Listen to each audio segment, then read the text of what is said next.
An elderly couple paid just $12,000 for a condemned casino. Everyone said was worthless, but what they found sealed beneath its rotting floorboards would expose the biggest money laundering operation in Nevada history. Before we dive into the story, make sure to smash subscribe because tomorrow we have an extra special story for you that will blow your mind.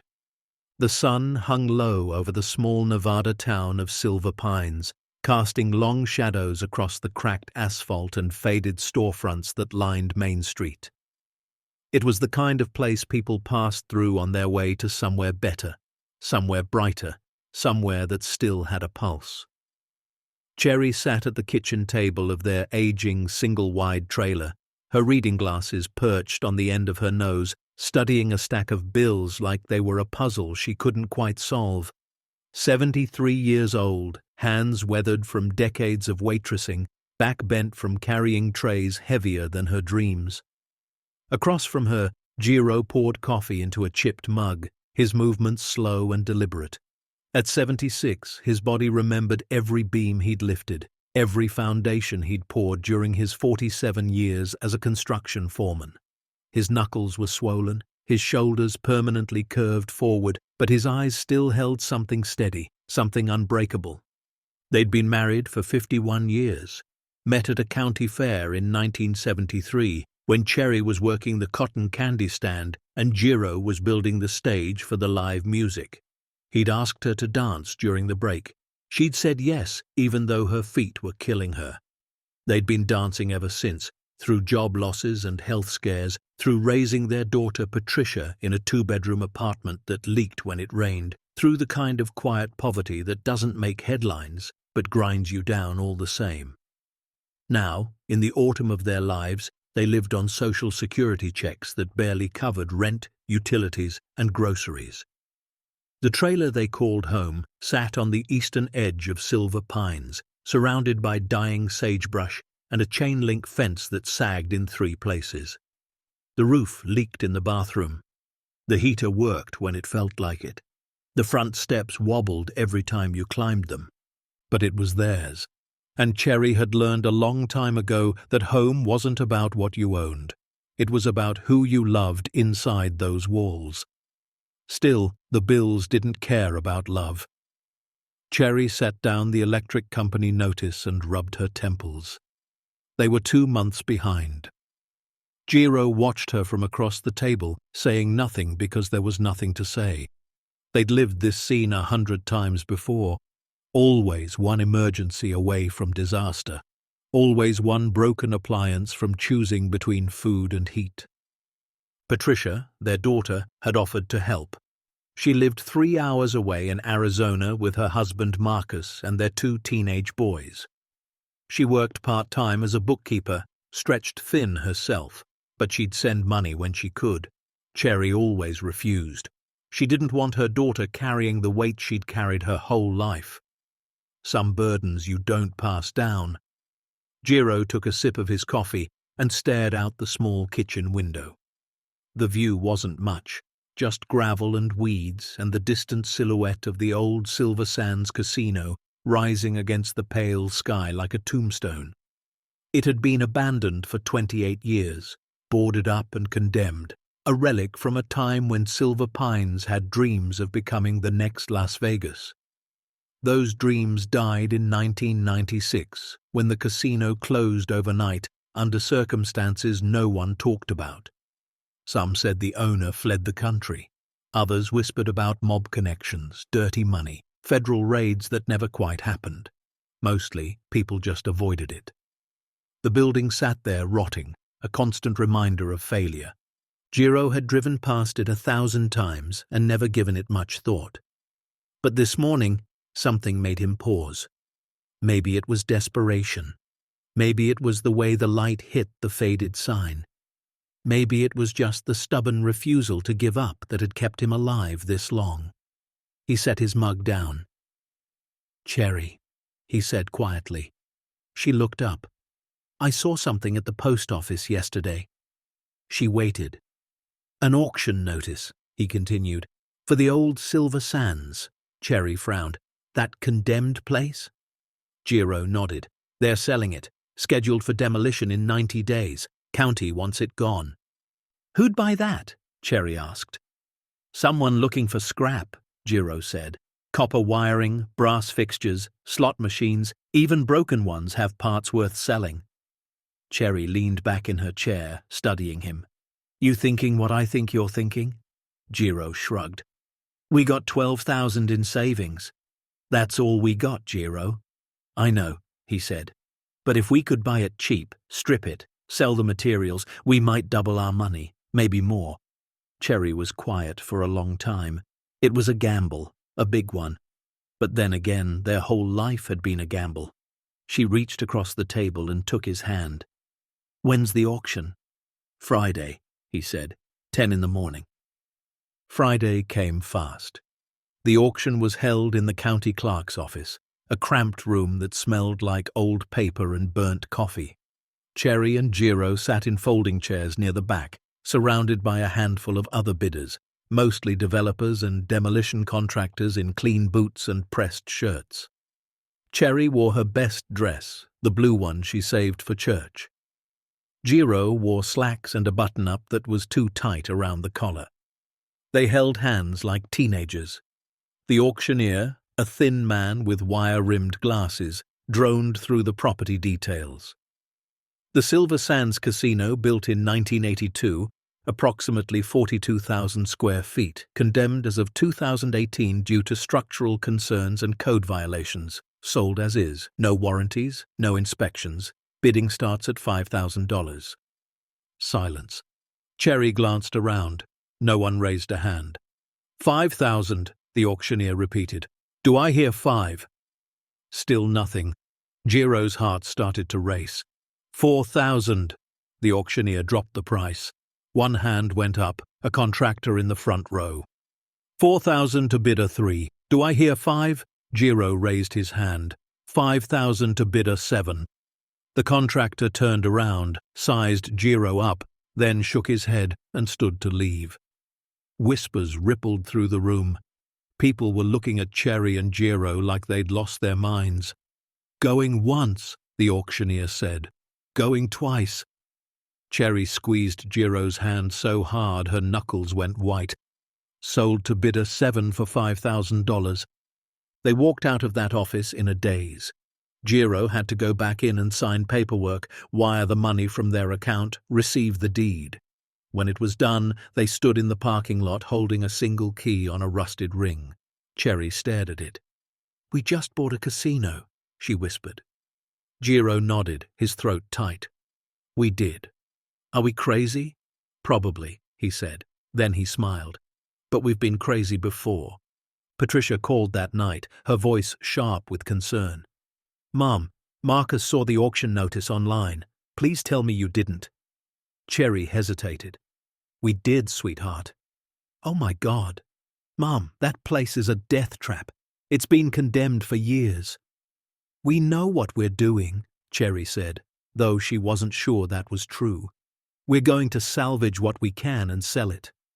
With what money? What tools? Dad's 76 years old. He's stronger than you think. Patricia sighed, long and heavy.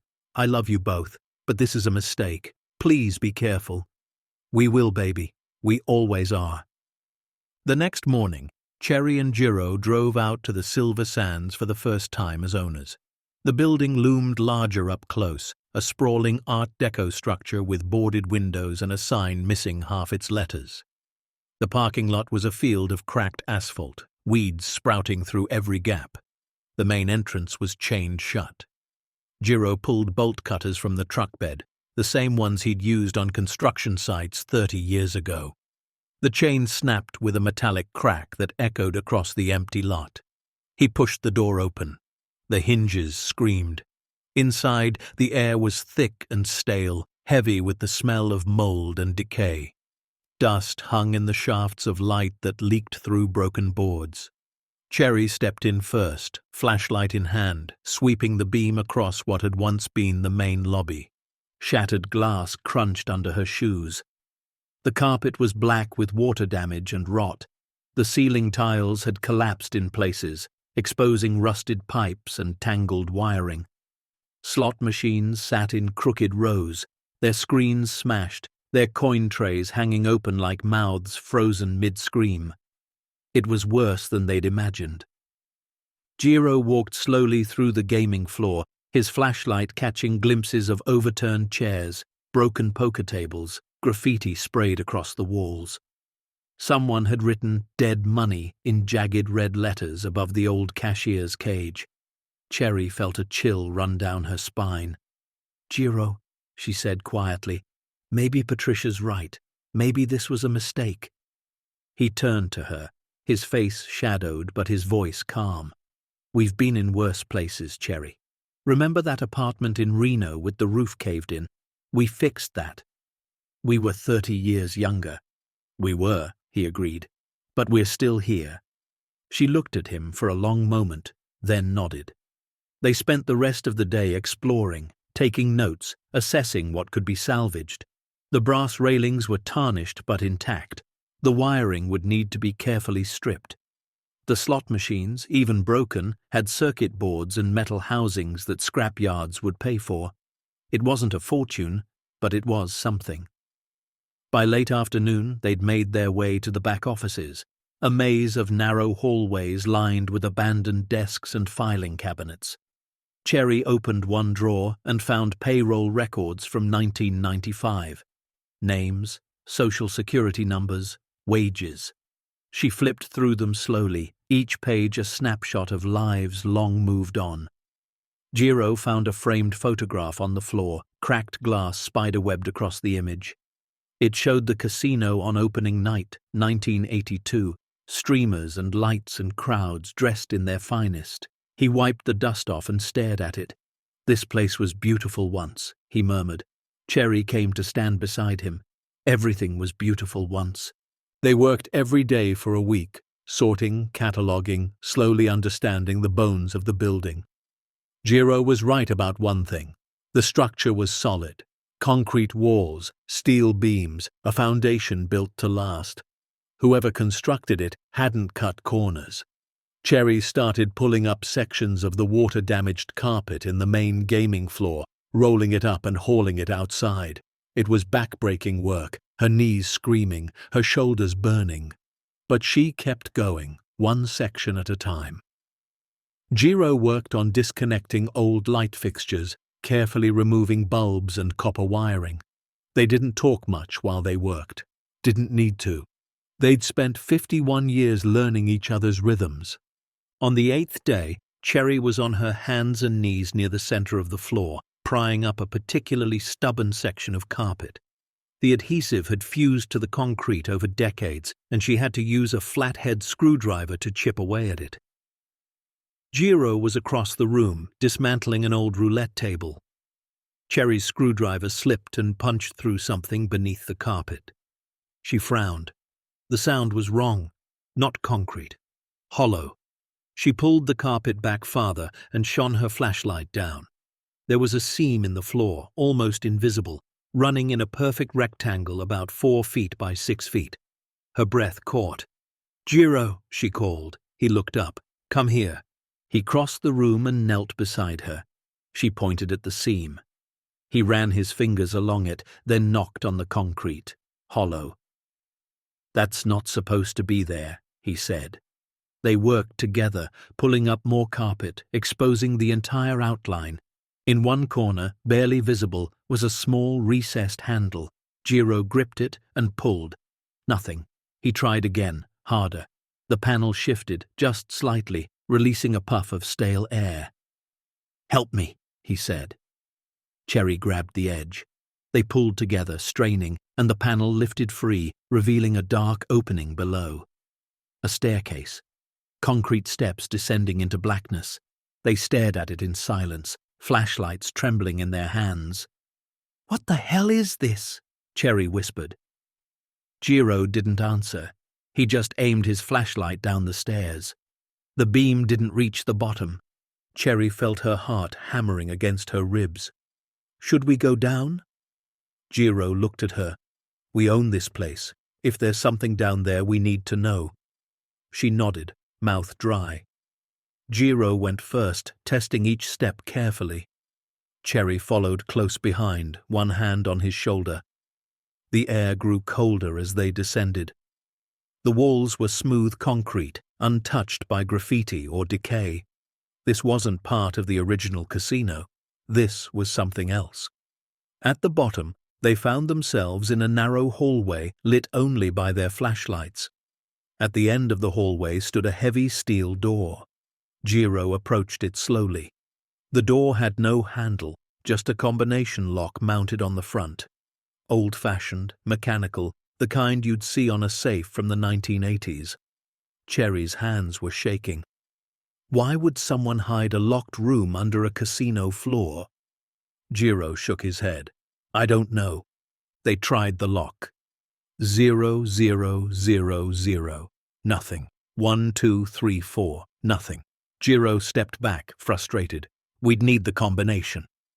Cherry was about to agree when something caught her eye. On the wall beside the door, almost hidden in shadow, was a small metal plate with engraved numbers. 072896. She pointed. What's that? Jiro shone his light on it. Could be a date, July 28th, 1996. Cherry's mind raced. That's when the casino closed. Jiro stared at the numbers, then at the combination lock. Slowly, carefully, he dialed 072896. Click. The lock disengaged. They froze. Jiro's hand hovered over the door.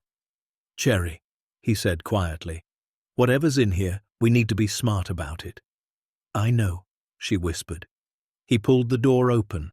The hinges were silent, recently oiled, as if someone had been here not long ago. The door swung wide and their flashlights revealed the impossible, a room. Climate-controlled, cool and dry, and inside, stacked floor to ceiling along every wall, were bundles of cash. Shrink-wrapped bricks of $100 bills, organized on industrial shelving units. Thousands of bundles, maybe tens of thousands. Cherry's flashlight slipped from her hand and clattered to the floor. Jiro stood frozen, mouth open, unable to process what he was seeing. They stepped inside together, moving like people in a dream. Cherry picked up one bundle. It was heavy, tightly wrapped, the bills crisp and clean. She turned it over. The wrapper had a handwritten date, March 1994.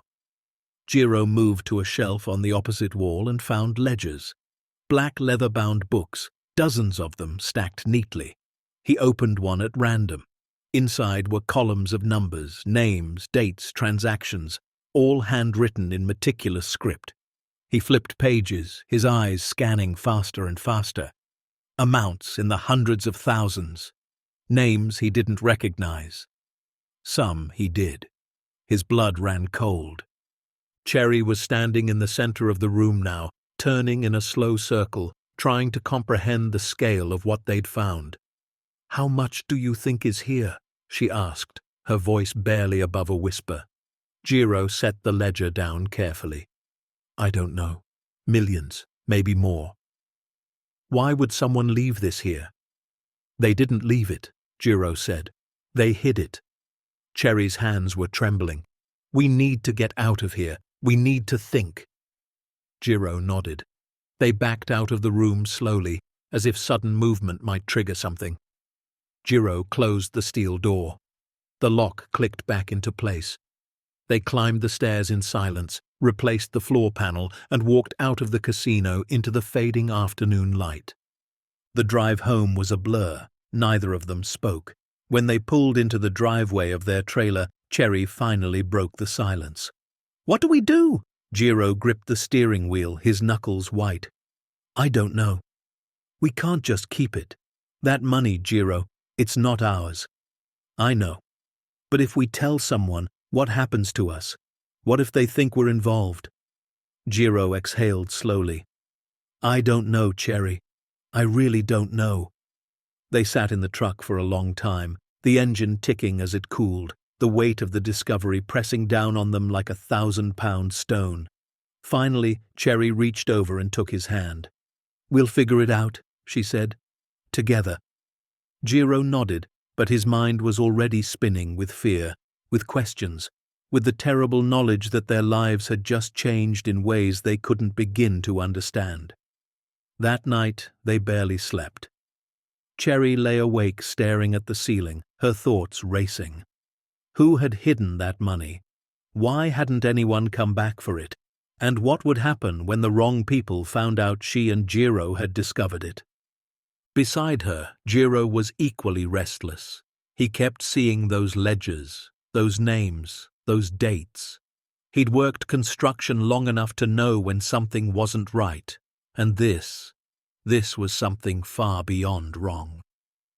As the sun began to rise over silver pines, casting pale light through the thin curtains of their bedroom, Cherry turned to Jiro. "We have to go back," she said. "We have to document everything. Take photos. Before we decide what to do, we need proof." Jiro looked at her, exhausted but resolute. "Okay," he said. "But we don't touch anything. We don't take anything. We just record it." "Agreed," Cherry said. They got dressed in silence, made coffee they didn't drink, and drove back to the Silver Sands Casino as the town slowly woke around them.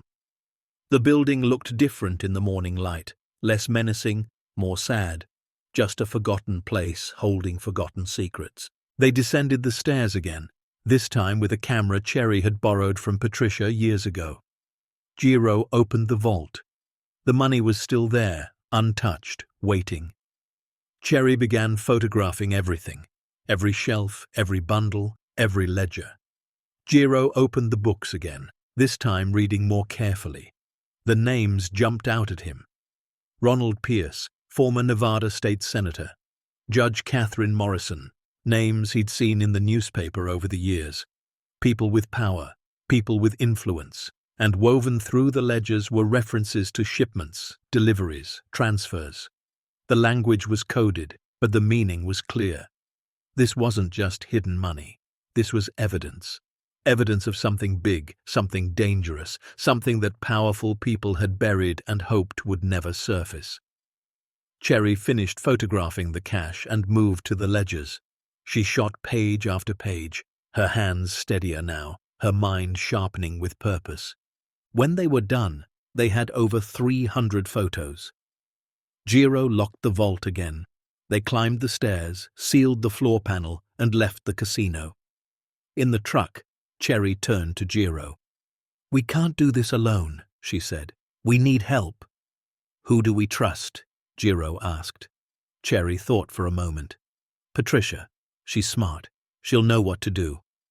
Jiro nodded. "Okay, but we don't tell her everything yet, not until we know it's safe." That evening, they called their daughter. Patricia answered on the second ring. "Mom? Dad? Everything okay?" "We need to talk," Cherry said. "It's important." Patricia's voice tightened. "What happened? Are you hurt?" "No, sweetheart. We're fine. But we found something. Something we don't know how to handle." "Found what?" Cherry glanced at Jiro. He nodded. "We can't explain over the phone," Cherry said. "Can you come up this weekend?" There was a pause. "You're scaring me." "I know, baby, but we need you." Patricia arrived 2 days later, her face lined with worry. She hugged them both tightly in the driveway, then stepped back and studied them. "Okay," she said. "What's going on?" Jiro and Cherry exchanged a look. Then Cherry spoke. "We found money, a lot of money, hidden in the casino." Patricia blinked. "How much?" "We're not sure," Jiro said, "but it's more than we've ever seen in our lives." Patricia's eyes widened. "Where?" "In a vault, under the floor." "Oh my God," Patricia whispered. "Have you told anyone?" "No," Cherry said. "We wanted to talk to you first." Patricia paced the small living room, her mind racing. Okay, you need a lawyer, like immediately. If this is what I think it is, you could be in serious danger." "We know," Jiro said quietly. Patricia stopped pacing and looked at them. "You did the right thing calling me, but we need to move fast. I know someone, a lawyer in Reno. She handles estate stuff, but she'll know who to contact." Cherry nodded. "Set it up." The meeting with the lawyer, Rebecca, happened 3 days later in a small office that smelled like leather and old books. Rebecca was in her mid-40s, sharp-eyed and no-nonsense. She listened as Cherry and Jiro explained everything, showed her the photos on the camera. When they finished, Rebecca sat back in her chair and exhaled slowly. "This is way beyond estate planning," she said. "You need a criminal attorney, someone who knows federal law." "Why federal?" Jiro asked. "Because what you're describing sounds like a RICO case," Rebecca said. "Organized crime, money laundering. This isn't local, this is FBI territory." Cherry felt her stomach drop. "We just wanted to do the right thing." Rebecca's expression softened. "I believe you, and I'm going to help. I know someone. His name is David, former federal prosecutor. If anyone can navigate this, he can." She picked up the phone. David's office was in downtown Reno, tucked between a bail bonds place and a pawn shop. The building had seen better days, but inside the space was clean and organized. Floor-to-ceiling bookshelves lined with legal volumes, a worn leather chair behind a massive oak desk, and photographs on the wall showing a younger David shaking hands with officials Cherry didn't recognize. David himself was in his late 50s, grey hair buzzed short, wire-rimmed glasses, and the kind of steady gaze that made you feel both safe and scrutinized. He wore jeans and a button-down shirt with the sleeves rolled up, not the suit Cherry had expected. Rebecca had driven up with them for moral support. They all sat in chairs facing David's desk, while Cherry and Jiro took turns explaining everything again. David didn't interrupt, just listened, his expression unreadable. When they finished, he asked to see the photos. Jiro handed over the camera. David connected it to his computer and began clicking through the images slowly, methodically. His face remained neutral for the first dozen shots. Then something shifted. His jaw tightened. His eyes narrowed. He zoomed in on one of the ledger pages, studying the handwriting, the names, the dates. Then he leaned back in his chair and removed his glasses, rubbing the bridge of his nose. "Where did you say you found this?" he asked quietly. "Under the main gaming floor of the Silver Sands Casino," Jiro said. "In a sealed vault." David put his glasses back on. "And you're sure no one else knows about this?" "We haven't told anyone except Patricia and Rebecca," Cherry said. David nodded slowly, then turned his monitor toward them. On the screen was a ledger entry, zoomed in. He pointed to a name, Ronald Pierce. This man was a Nevada state senator from 1986 to 1998. He was investigated twice for corruption. Both cases fell apart due to lack of evidence. He scrolled to another image, pointed to another name. Judge Catherine Morrison, appointed to the Ninth Circuit in 1990, died of a heart attack in 2002. There were always rumors about her taking bribes, but nothing was ever proven. Cherry felt her throat tighten. "What are you saying?" David turned the monitor back and continued scrolling through the photos. "I'm saying what you found isn't just money. It's a smoking gun, a record of transactions that dozens of people spent decades trying to hide." "Who would hide this much money?" Jiro asked. David stopped on a photo showing bundles stacked on shelves, each bundle labeled with dates and amounts. "Based on the timeline, the names involved, and the way this operation was structured, I'd bet my law license this is connected to the Moretti crime family." The name hung in the air like smoke. Cherry had heard it before, whispered in diners and gas stations, always with a nervous glance over the shoulder. The Morettis had run operations across Nevada in the 80s and 90s. Drugs, gambling, extortion, everyone knew, but no one talked. "I thought they were gone," Cherry said. "Most of them are," David replied. "Arrested, dead, or disappeared. But in 1996, the FBI launched a massive investigation into their money laundering operations. They had informants, wiretaps, everything. Then suddenly, key witnesses vanished. Evidence disappeared. The case collapsed." He gestured to the camera. This might be why. If the Morettis knew the feds were closing in, they would have hidden their cash reserves somewhere no one would think to look. A casino scheduled for closure would be perfect. Jiro's hands were shaking. So we're sitting on evidence from a federal investigation? Not just evidence, David said. The evidence, the kind that could reopen cases, lead to new indictments, maybe even bring down people who thought they were untouchable.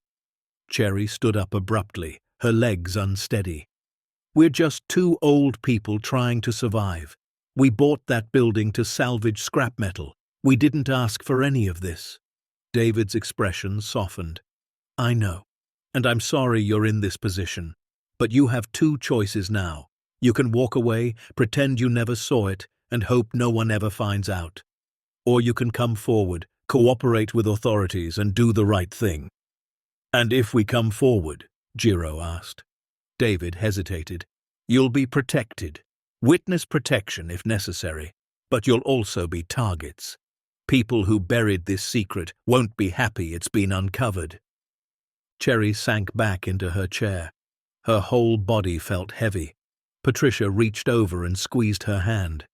Mum, Dad, whatever you decide, I'm with you. Cherry looked at Jiro. His face was pale, his eyes tired, but there was something else there too. The same stubbornness that had kept him working through injuries, through layoffs, through every hardship life had thrown at them.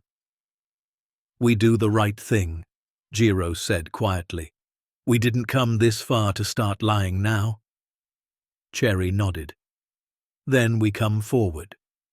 David picked up his phone. I'm going to make some calls. This needs to go straight to the FBI, Organized Crime Division. They'll want to move fast once they know what you have.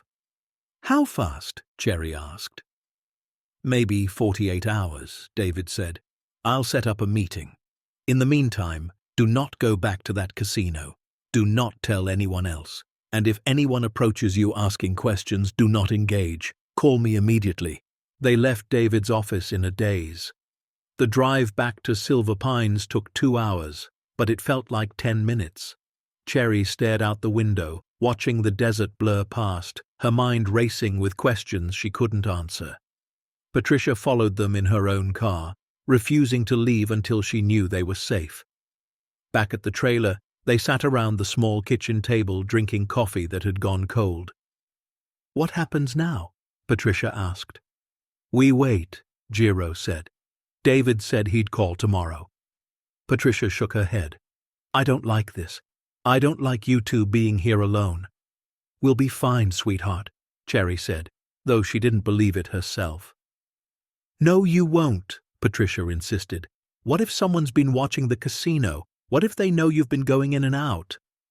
Jiro hadn't considered that. The thought made his chest tighten. No one's been there in 28 years. That you know of, Patricia countered. Mom, Dad, please, come stay with me in Arizona, just until this is sorted out. Cherry looked at Jiro. He was staring at his hands, the hands that had built homes and fixed engines and held her through 51 years of marriage. Not yet, he said finally. We need to see this through. If we run now, it'll look like we're guilty of something. Patricia wanted to argue, but she could see the resolve in her father's eyes. She stayed that night, sleeping on the couch, her phone within reach. The next morning, David called. It's set, he said. FBI wants to meet with you tomorrow afternoon. 2 agents from the Organized Crime Division. They're flying in from San Francisco. Cherry felt her stomach flip. Where? My office, 2 p.m. Bring the camera, bring any notes you've made, and bring your courage. These people don't mess around. What happens next will shatter their quiet retirement, pull them into a decades-old conspiracy, and force them to choose between fortune and doing what's right. Stay tuned to see what happens next. If you're enjoying the story, please like, share, and subscribe for more. The next day arrived too quickly. Cherry barely slept, her dreams filled with dark vaults and faceless men in suits. Jiro was up before dawn, pacing the small trailer like a caged animal. Patricia made breakfast, but no one ate. They drove to Reno together, the three of them squeezed into Jiro's old truck, the camera bag resting on Cherry's lap like a bomb. David's office felt smaller with 5 people in it. The 2 FBI agents arrived exactly at 2 p.m. Agent Lisa was in her early 40s, short dark hair, sharp suit, and eyes that missed nothing. Agent Raymond was older, maybe late 50s, tall and broad-shouldered with a face carved from stone. They didn't smile. They didn't make small talk. They sat down, pulled out notepads, and got straight to business. Mr. and Mrs. Nakamura, Agent Lisa began. We understand you've made a significant discovery. Before we proceed, I need to make something clear. Anything you tell us today is on the record. If you've tampered with evidence, removed anything, or lied to authorities, that's a federal crime. Do you understand? Cherry's mouth went dry. We understand, Jiro said. We haven't touched anything except to photograph it. We haven't taken a single dollar. Agent Raymond leaned forward. Walk us through it, from the beginning. Jiro and Cherry took turns explaining.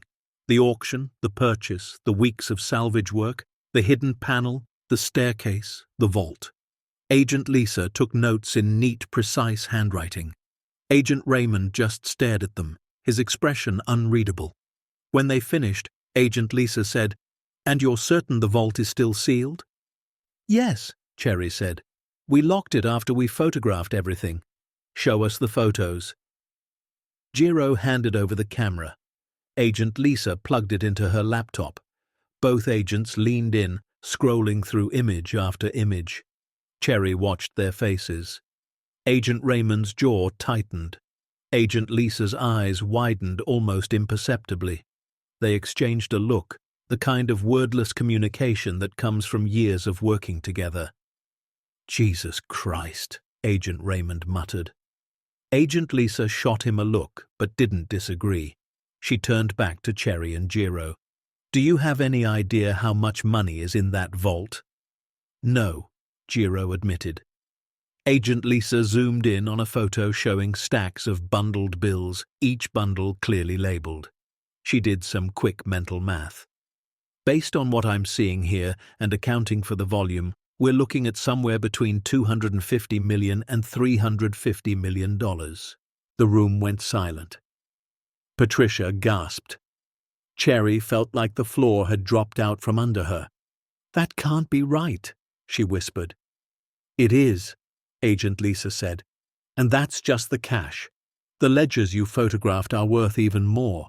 They contain detailed records of transactions that we've been trying to trace for nearly 30 years. Agent Raymond leaned back in his chair. The Silver Sands Casino was suspected of being a front for the Moretti organization, but we could never prove it. The owner, a man named Frank DeLuca, disappeared in July of 1996, right when we were about to serve warrants. We thought the money went with him. Turns out he'd just buried it and ran." "Why wouldn't he come back for it?" Jiro asked. Agent Raymond smiled grimly. "Because Frank DeLuca was found dead in Mexico in 1998. Single gunshot to the head. Whoever killed him probably thought he'd taken the money with him." Cherry felt sick. "So we bought a tomb." "You bought evidence," Agent Lisa corrected. "Evidence that can help us close cases, recover stolen assets, and maybe even bring charges against people who've been living free for decades." "What do we need to do?" Jiro asked. Agent Lisa closed the laptop. "First, we need access to that vault. Today, if possible. We'll bring a team, document everything, secure the scene. Second, you'll need to give formal statements. Everything you've told us, on the record. Third, we'll need you to cooperate fully with the investigation going forward. That could mean testifying before a grand jury." Cherry's heart sank. "Will we be safe?" Agent Lisa's expression softened just slightly. "We'll do everything in our power to protect you. But I won't lie. Once this goes public, there will be people who want to intimidate you, silence you, or worse. We can offer protective custody, relocation if necessary. Leave our home? Cherry asked. Hopefully it won't come to that, Agent Raymond said. But these are dangerous people. Even the ones in prison have connections on the outside. Jiro reached for Cherry's hand. She held it tight. We'll do whatever you need, he said. But we're not running. We've lived in Silver Pines for 30 years. We're not leaving now. Agent Lisa studied them both for a long moment. You're braver than you think. 2 hours later, a convoy of federal vehicles descended on the Silver Sands Casino. Cherry and Jiro stood in the parking lot, watching agents in windbreakers and latex gloves swarm the building. They'd unlocked the main entrance, led the team to the hidden panel, shown them the staircase. Then they'd been politely but firmly escorted outside. Patricia stood with them, her arm around her mother's shoulders. I can't believe this is happening, she murmured. Neither can we, Cherry said. Inside, the agents worked methodically. They photographed everything, catalogued every bundle of cash, bagged every ledger as evidence. A forensic accountant was brought in to begin the preliminary count. By nightfall, the vault was empty. The money, all $325 million of it, was loaded into armored trucks under armed guard. The ledgers were sealed in evidence bags and transported separately. Agent Lisa found Cherry, Jiro, and Patricia standing near their truck, exhausted and overwhelmed. It's done, she said. We've secured everything. Tomorrow you'll need to come to our field office and give formal statements, planned for several hours. What happens after that? Jiro asked. The investigation moves forward, Agent Lisa said. We'll start cross-referencing the ledgers with known criminal activity, issuing subpoenas, making arrests. This is going to get loud, and it's going to get fast. And us? Cherry asked. You go home, you try to live normally, but you stay alert. If anyone approaches you, anyone asks questions, you call me immediately. She handed them each a card with her direct number. Day or night. They drove home in silence. The trailer felt smaller somehow, like the walls were closing in. Patricia refused to leave, set up camp on the couch again. That night, Cherry lay in bed staring at the ceiling, listening to Jiro's shallow breathing beside her. We did the right thing, she whispered. I know, he replied. So why does it feel like we just made the biggest mistake of our lives? The next morning, the news broke. Not the full story, not yet, but enough. Major cash seizure at abandoned Silver Pines Casino, FBI investigating possible organized crime connection. The local paper ran it on the front page. By noon, the story had spread to regional news stations. By evening, national outlets were picking it up. Cherry's phone started ringing. Reporters, bloggers, curiosity seekers. She stopped answering after the 5th call. Jiro disconnected the landline entirely. Patricia fielded what she could, declining every interview request, refusing to confirm or deny anything. But people in Silver Pines weren't stupid. Word spread fast. Cherry and Jiro had bought the casino. Cherry and Jiro had found something. Cherry and Jiro were talking to the FBI. By the 3rd day, their names were public. A local news station ran a segment. Elderly couple uncovers massive cash hoard. They used an old photo of Cherry from the diner where she used to work, smiling with a coffee pot in hand. The sight of her own face on television made her physically ill. That same afternoon, something happened that made the hair on the back of Jiro's neck stand up. He was at the hardware store, buying padlocks for the trailer doors, when a man approached him in the aisle. Mid-40s, expensive leather jacket, sunglasses indoors. You're Jiro, right? The man asked. Jiro's instinct screamed danger. Do I know you? No, the man said, smiling. But I know you. Heard you bought the old Silver Sands. What about it? Just curious what you found in there. Must have been something interesting to bring the feds out. Jiro's jaw tightened. I don't know what you're talking about. The man's smile didn't reach his eyes. Sure you don't.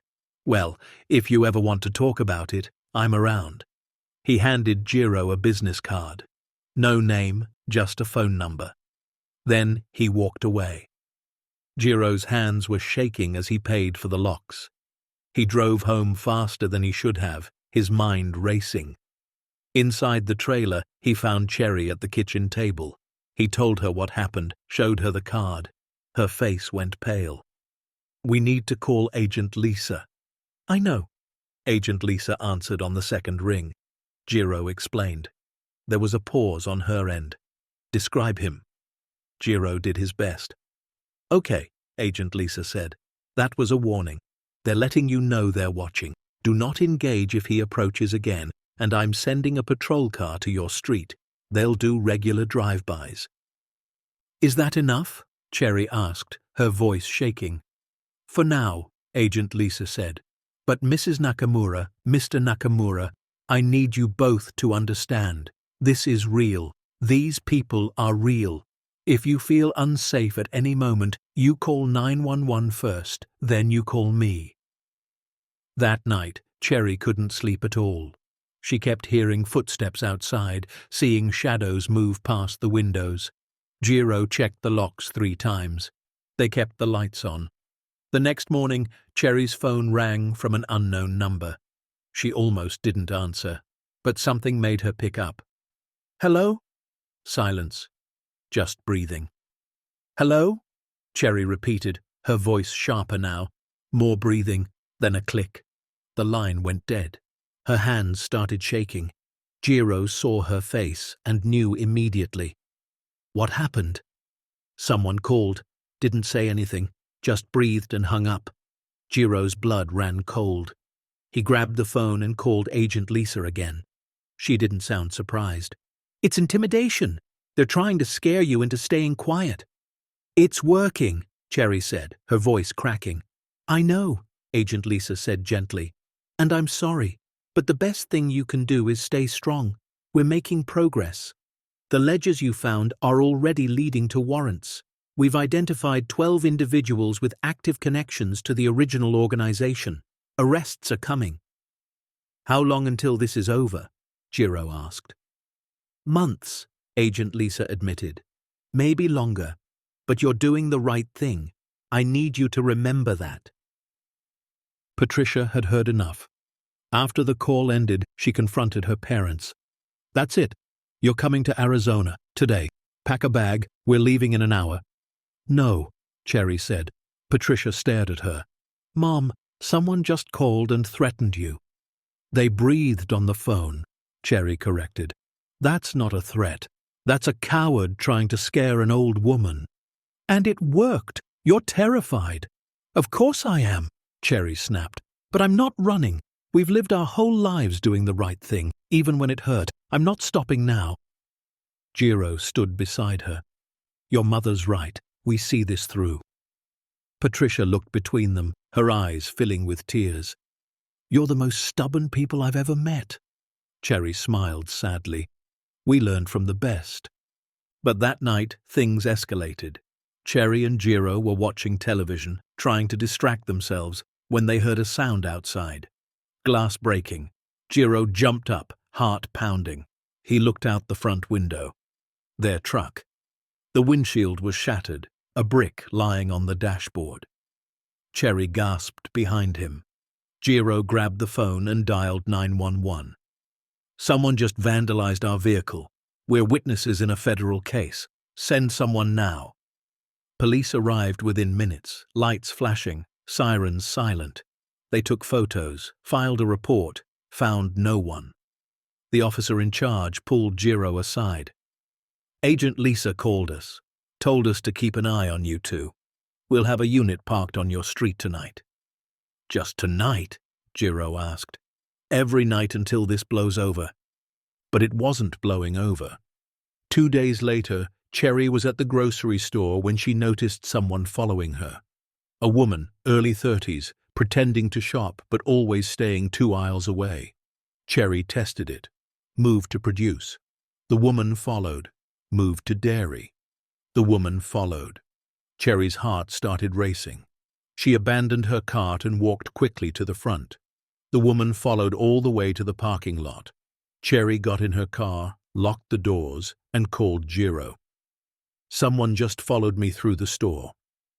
Where are you? Parking lot. I'm coming home. She drove fast, checking her mirrors obsessively. The woman didn't follow in a car, but the message was clear. They were being watched, everywhere. By the end of the week, Cherry and Jiro were prisoners in their own home. They stopped going out except for necessities. They kept the blinds closed. They jumped at every sound. Patricia called daily, begging them to leave.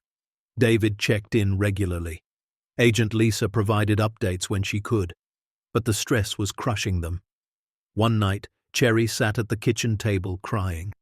Not loud, not dramatic, just quiet tears streaming down her weathered face. Jiro sat beside her, holding her hand, his own eyes red.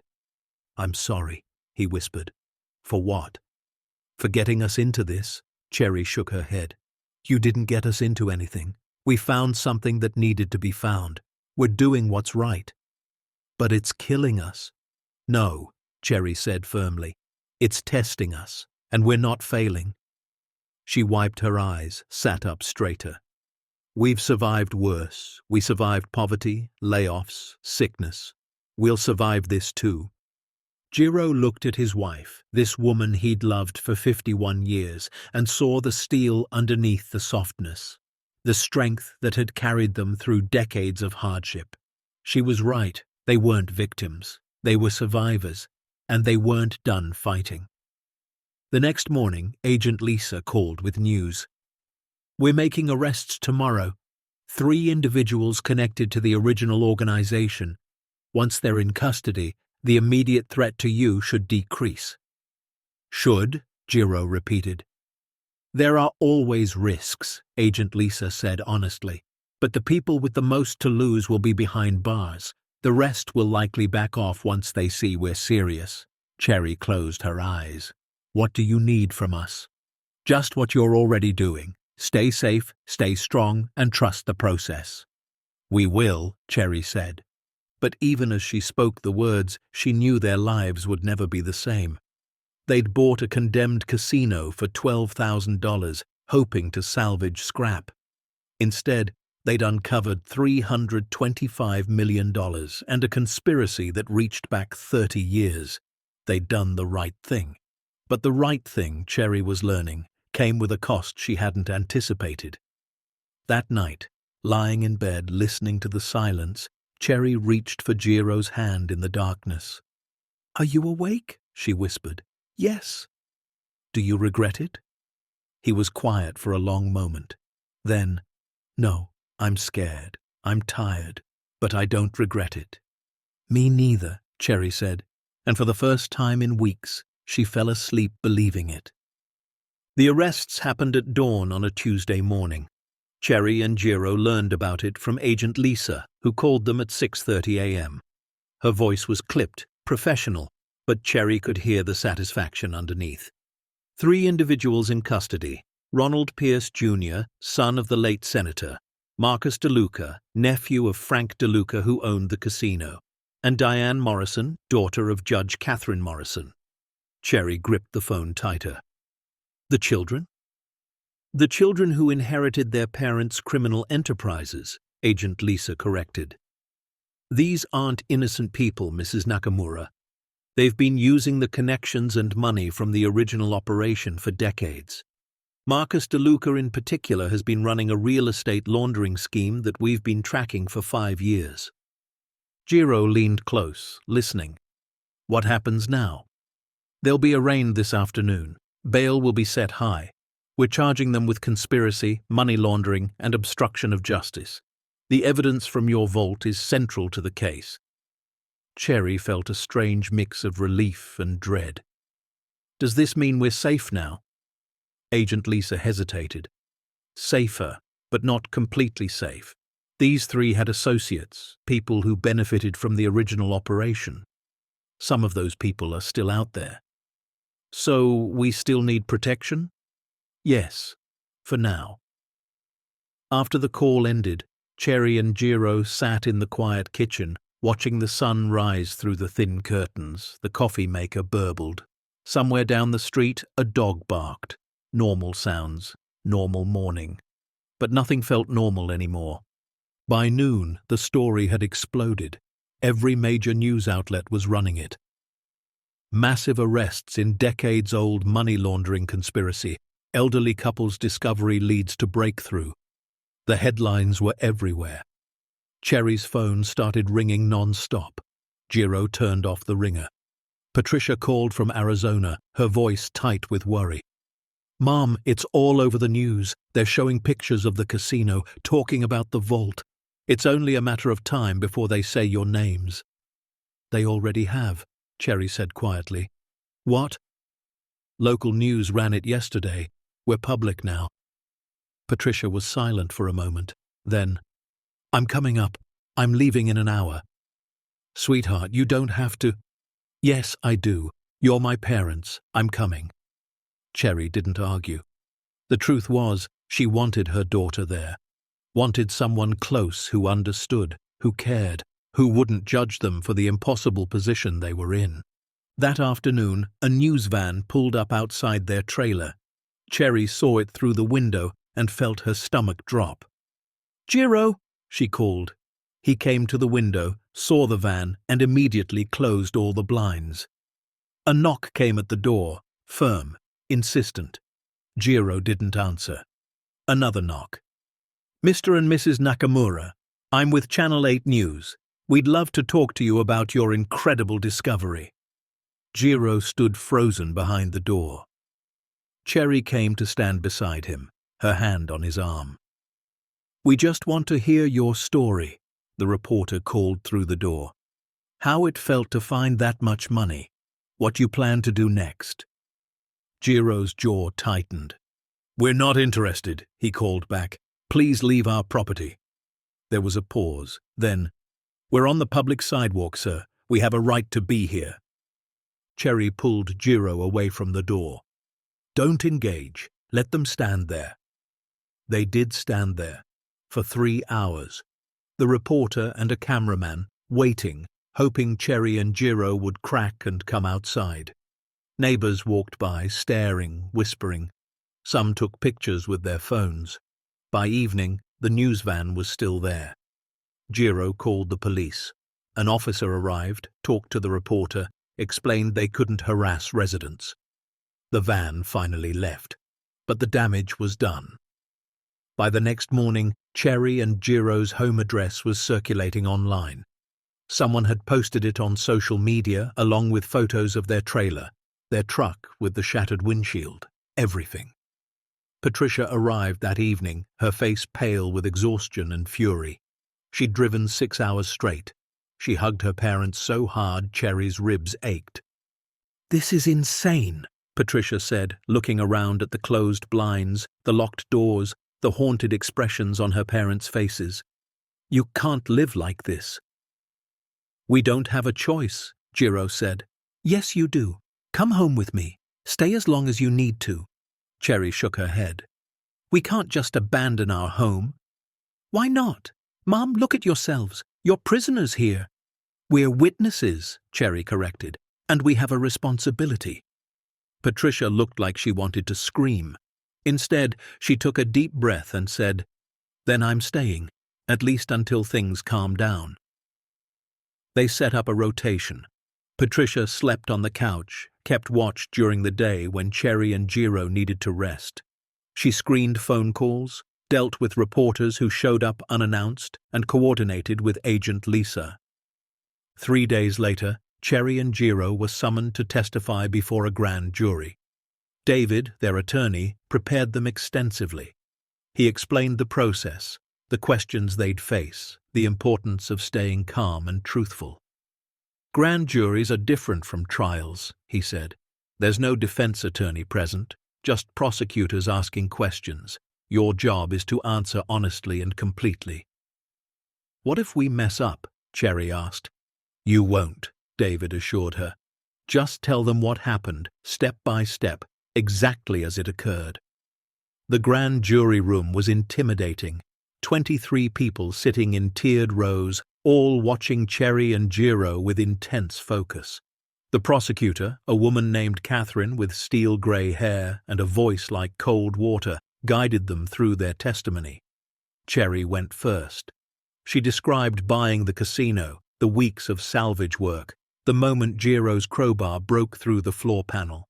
She explained the hidden staircase, the vault door, the combination lock, the date that opened it. She described the money, the ledgers, the photographs they'd taken. Her voice wavered only once when Catherine asked, "Did you consider keeping the money?" Cherry looked directly at the jurors. "For about 30 seconds, she said honestly. Then I remembered who I was and who I raised my daughter to be. We don't steal. We don't lie. We do what's right, even when it's hard." The room was silent.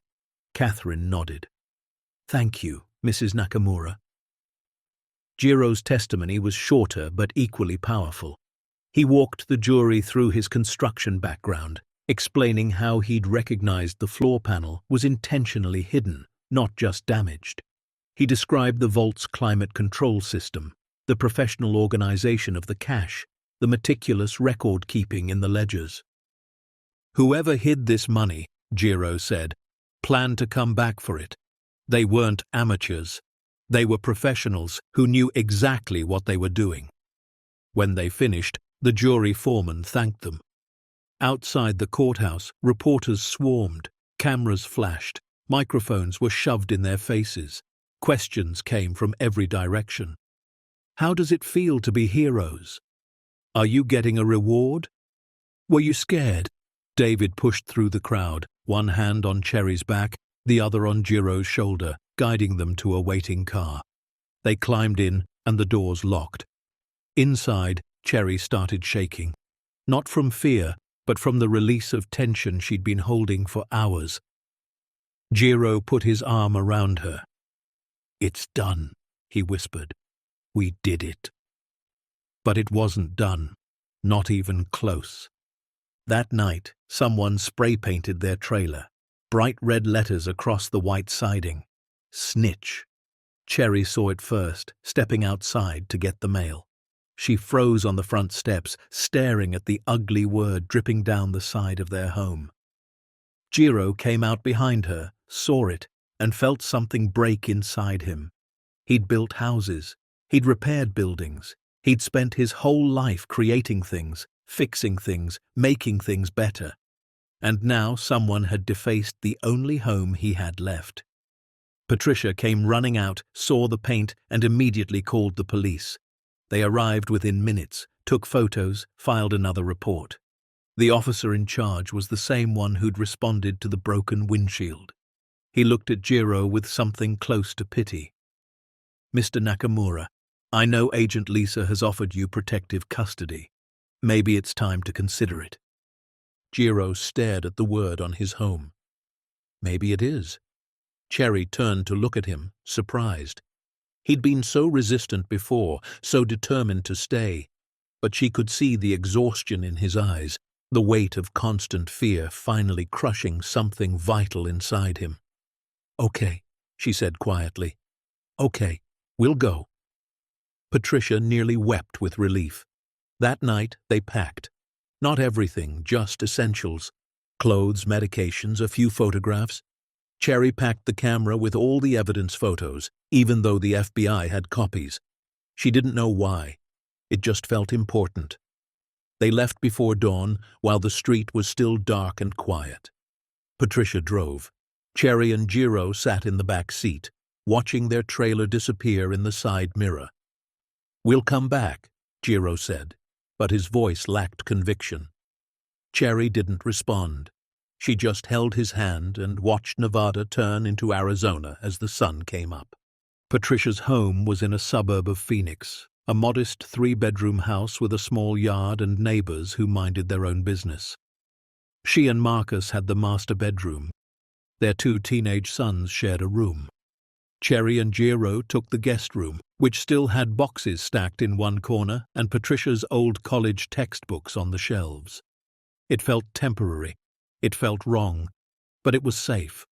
For the first time in weeks, Cherry slept more than 3 hours straight. She woke to sunlight streaming through unfamiliar curtains and the sound of Patricia making breakfast in the kitchen. Jiro was already awake, sitting in a chair by the window, staring out at the quiet street. "You okay?" Cherry asked. "I don't know," he admitted. "I feel like a coward." "You're not a coward. You're smart. We couldn't stay there." "I know, but it doesn't feel right running." Cherry sat on the arm of his chair. "We're not running. We're regrouping." He looked up at her, managed a small smile. "When did you get so wise?" 1973, she said, "the night you asked me to dance." Downstairs, Patricia had made eggs, toast, and coffee. Her sons, 17-year-old Marcus Jr. and 15-year-old Kyle, sat at the table scrolling through their phones. They looked up when Cherry and Jiro entered, offered shy smiles. "Hey, Grandma. Hey, Grandpa," Marcus Jr. said. "You guys okay?" "We're fine, sweetheart," Cherry said, though she didn't feel fine. Patricia set plates in front of them. "Eat. You both look like you haven't had a real meal in days." She wasn't wrong. They ate in silence, the normalcy of the moment almost painful in its contrast to the chaos they'd left behind. Later that morning, Agent Lisa called. Patricia put it on speaker so everyone could hear. "How are you settling in?" Agent Lisa asked. "As well as can be expected," Cherry said. "Good. I wanted to give you an update. The grand jury returned indictments on all 3 defendants. They're being held without bail pending trial." "When will that be?" Jiro asked. 6 to 8 months, most likely. These cases are complex, but in the meantime, the investigation is expanding.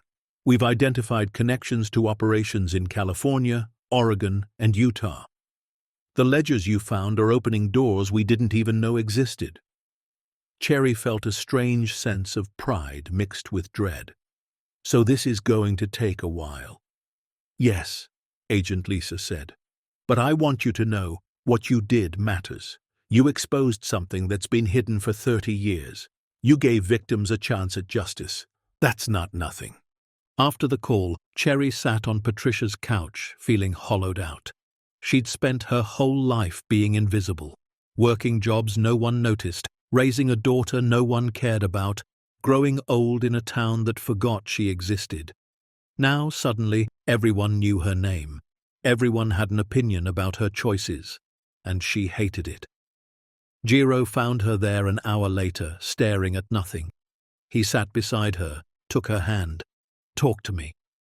"I just want to go back," she whispered. "Back to when we were nobody, when life was small and quiet and ours." "I know. Do you think we made a mistake, doing the right thing?" Jiro was quiet for a long moment. "I think we did the only thing we could do, and yeah, it cost us. But the alternative was living with a lie. And Cherry, we've never been good at lying." She leaned against him, her head on his shoulder. "I'm tired, Jiro. I'm so tired." "Me too." They sat like that until Patricia came in and found them, 2 old people holding each other like the world might tear them apart if they let go. Weeks passed slowly. Cherry and Jiro fell into a strange new routine in Arizona. Mornings were quiet. Afternoons, Patricia worked from home at the kitchen table, managing her bookkeeping clients while keeping one eye on her parents. Evenings, the whole family ate dinner together, and for brief moments it almost felt normal. But Cherry couldn't shake the feeling of being adrift. She missed her trailer, cramped and drafty as it was. She missed the view of the desert, the sound of wind through sagebrush. She missed being home. Jiro missed it too, though he didn't say it as often.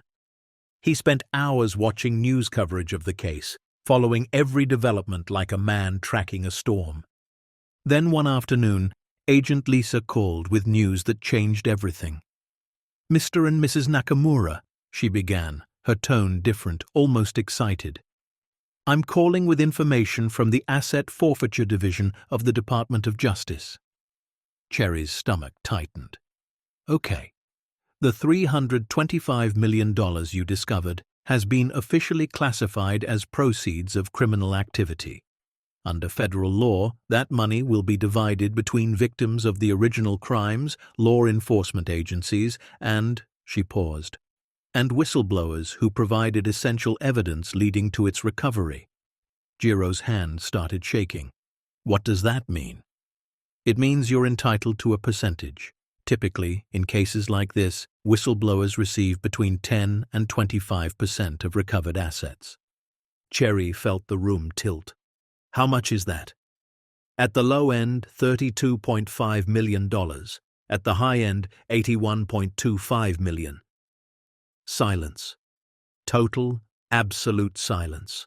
Cherry couldn't breathe. Jiro couldn't speak. Patricia, who'd been listening nearby, gasped. That can't be right, Cherry finally whispered. It is, Agent Lisa said. There's a process, of course. Claims have to be filed. Victims will be compensated first. Legal fees will be deducted. The final amount won't be determined for several months. But based on the precedence and the significance of your contribution, you're looking at somewhere between $35 and $45 million after everything is processed. Cherry's vision blurred. She felt dizzy, disconnected from her own body. We didn't do this for money, she said, her voice breaking. I know, Agent Lisa replied gently, but that doesn't change the fact that you're legally entitled to it. After the call ended, the three of them sat in Patricia's living room in stunned silence. Marcus had come home from work, heard the news, and sat down hard on the couch. $40 million, he said quietly. Give or take, Patricia added.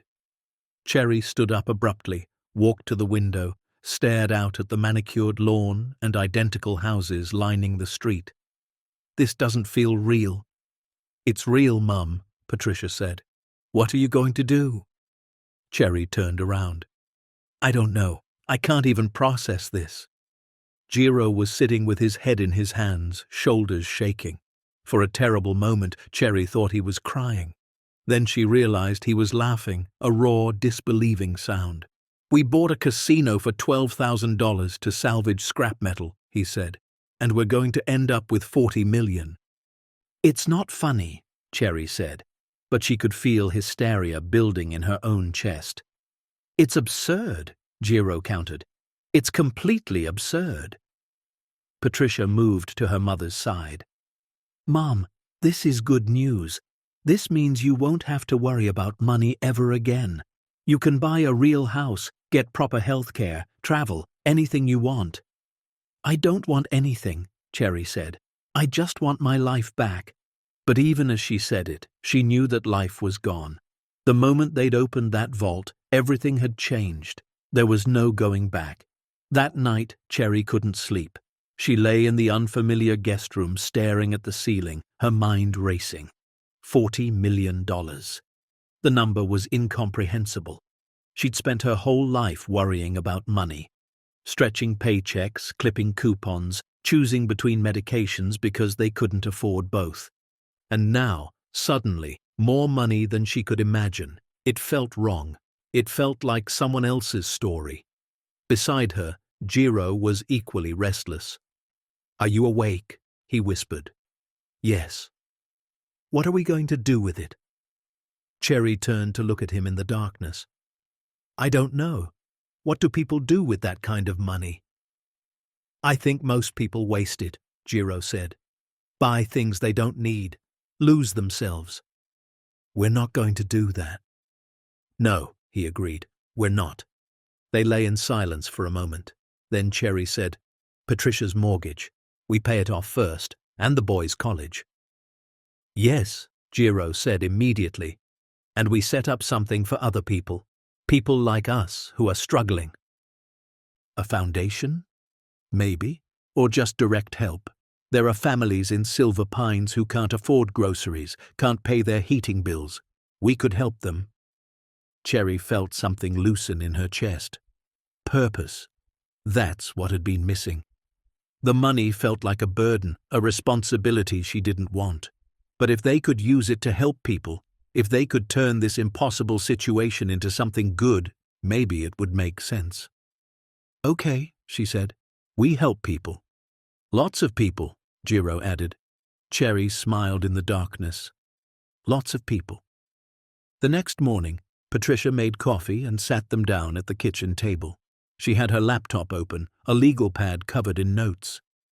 "We need to talk about this seriously," she said. "This kind of money changes people, destroys families. I've seen it happen." "We're not going to let that happen," Cherry said. Patricia looked at her mother. "I believe you. But we need a plan. We need financial advisors, tax attorneys, estate planners. We need to protect this money, invest it properly, make sure it lasts." "We're not keeping all of it," Jiro said.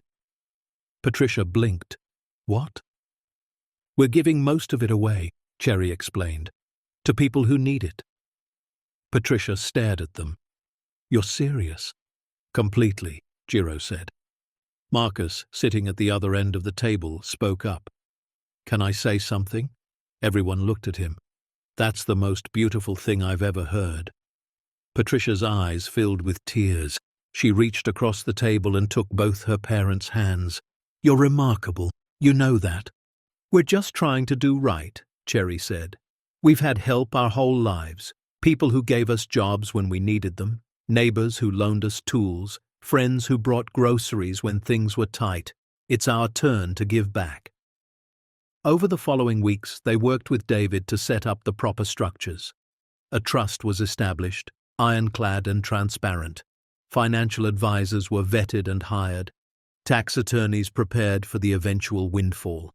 And Cherry and Jiro began making lists, families they knew who were struggling, organizations that did good work, causes they believed in, veterans programs because Jiro's father had been in World War II and came home broken, food banks because Cherry remembered going hungry as a child, animal shelters because both of them believed creatures deserved kindness too. The list grew longer every day. Patricia watched her parents transform before her eyes. The fear and exhaustion that had haunted them since the discovery began to fade, replaced by something stronger: purpose. One afternoon, Cherry was sitting on Patricia's back porch watching her grandsons play basketball in the driveway. Marcus Jr. missed a shot and Kyle grabbed the rebound, laughing. Simple joy, uncomplicated. Jiro came out and sat beside her. "Penny, for your thoughts." "I was just thinking," Cherry said, "about how we almost didn't go to that auction. How close we came to just giving up, selling the trailer, maybe moving in with Patricia. But we didn't. No, we took a chance, and it led us here." Jiro looked at his wife, this woman he'd loved for 51 years. "Do you regret it?" Cherry was quiet for a long moment. "I regret the fear. I regret leaving our home. I regret the threats and the vandalism and the feeling of being hunted." She turned to him. "But I don't regret doing the right thing. And I don't regret what we're going to do with this money. If we can help even a dozen families avoid the kind of struggle we've lived through, it'll be worth it." Jiro nodded. "I love you, Cherry Nakamura." "I love you too, Jiro Nakamura." They sat together in the Arizona sunshine, two old people who'd bought a condemned casino for scrap and uncovered $325 million and a conspiracy that reached back 3 decades. They'd exposed criminals, testified before grand juries, and survived threats that would have broken younger, stronger people. And now, improbably, impossibly, they were about to become wealthy beyond imagination. Not because they'd wanted it, not because they'd sought it, but because they'd chosen truth over fear, integrity over easy money, and each other over everything. That evening, Agent Lisa called with more news. 5 more arrests today, she said. People we wouldn't have found without those ledgers. The case is expanding faster than we anticipated. How long until trial? Jiro asked. The original 3 defendants are scheduled for June, but there will be more trials after that. This is going to take years to fully resolve. And us? Cherry asked. When can we go home? Agent Lisa hesitated. The threat level has decreased significantly. Most of the dangerous players are in custody, but there are still people out there with grudges. I'd recommend staying where you are for at least another month. Cherry's heart sank. Another month felt like forever. But she nodded. Okay, we'll stay. After the call, Patricia found her mother standing at the kitchen sink, staring out at nothing. "Mom?" Cherry didn't turn around. "I miss my home. I miss my kitchen, my bed, my view. I miss the sound of the wind at night and the way the light comes through the windows in the morning." Patricia came to stand beside her. "I know. I don't care about the money," Cherry said quietly. "I just want my life back." "You will," Patricia promised. "Maybe not exactly the same, but you'll go home. And when you do, you'll be able to help so many people. You'll make Silver Pines a better place." Cherry finally looked at her daughter. "When did you get so wise?" Patricia smiled. 1997, the day I realized my parents were the strongest people I'd ever met." Cherry hugged her daughter tight, holding on like she was the only solid thing in a world that had gone liquid and strange. That night, Cherry and Jiro made a pact. No matter how much money they eventually received, they would never forget who they were. Two working-class people who'd lived paycheck to paycheck, who'd known hunger and fear and the constant weight of not having enough. They would use this unexpected fortune to lift others up, not to lift themselves above. They would stay humble, stay kind, stay true. Because at the end of the day, money couldn't buy character. It could only reveal what was already there. And what was there, in Cherry and Jiro Nakamura, was 51 years of integrity, resilience, and an unshakable commitment to doing right, no matter the cost. 18 months. That's how long it took from the day Cherry and Jiro discovered the vault to the day the final legal paperwork was processed. 18 months of waiting, testifying, reliving the story over and over for lawyers and investigators and journalists who couldn't quite believe two elderly people had stumbled into the biggest money laundering bust in Nevada history. During that time, the world moved on. The news cycle shifted to other scandals, other stories. But for Cherry and Jiro, every day felt suspended, like they were living in parentheses, waiting for real life to resume. They stayed with Patricia for 4 months before Agent Lisa finally cleared them to return home. The threat level had dropped significantly. The major players were behind bars, awaiting trial. The smaller fish had scattered, more interested in self-preservation than revenge. When Cherry and Jiro finally drove back to Silver Pines on a cold February morning, the town looked exactly the same and completely different all at once. The trailer was still there, still marked with faded red paint that read "Snitch." Jiro had tried to scrub it off before they left, but the word had soaked into the siding like a scar. Neighbors who used to wave now looked away. Some out of shame, Cherry thought, others out of lingering resentment. The local paper had run editorials both praising and condemning them. Some called them heroes. Others called them troublemakers who'd brought federal attention to a town that wanted to be left alone. Cherry didn't care what they thought anymore. She was just glad to be home. They spent the first week cleaning, repairing, settling back into rhythms they'd almost forgotten. Jiro fixed the broken windshield on the truck. Cherry scrubbed every surface in the tiny kitchen until it gleamed. Patricia called daily, checking on them, making sure they were okay. "We're fine, sweetheart," Cherry would say. "We're home." And they were. Damaged, different, but home. The legal settlement came through in late March. $41 million after taxes, legal fees, and victim compensation. The number still didn't feel real. David arranged for the money to be deposited into the trust they'd established, protected and managed by professionals who understood wealth preservation. Cherry and Jiro met with their financial advisor, a woman named Susan, with kind eyes and 20 years of experience managing foundations. "This is more money than most people see in 10 lifetimes," Susan said, spreading paperwork across her desk. "The key is not to spend it all at once. You need sustainable strategies that will allow this money to help people for years, maybe even decades." "We don't want to buy yachts," Jiro said. Susan smiled. "I know. I've read about you both. You're good people who want to do good things. That's rare." They spent hours discussing options, establishing a charitable foundation, setting up scholarship funds, creating grant programs for struggling families, funding community programs that had been cut due to budget shortfalls. By the end of the meeting, Cherry's head was spinning with possibilities. But one thing was crystal clear. They were going to help people. Lots of people. The Silver Sands Community Trust was officially established in April of that year. Cherry and Jiro were listed as founders. Patricia managed the day-to-day operations from Arizona, coordinating with local administrators in Silver Pines. The first grants went out in May. $10,000 to the local food bank, $15,000 to the volunteer fire department for new equipment, $25,000 to the school district for arts programs that had been eliminated 5 years prior, $30,000 to a women's shelter that was 3 months from closing its doors. The grants were anonymous at first. Cherry and Jiro didn't want recognition. They just wanted to help.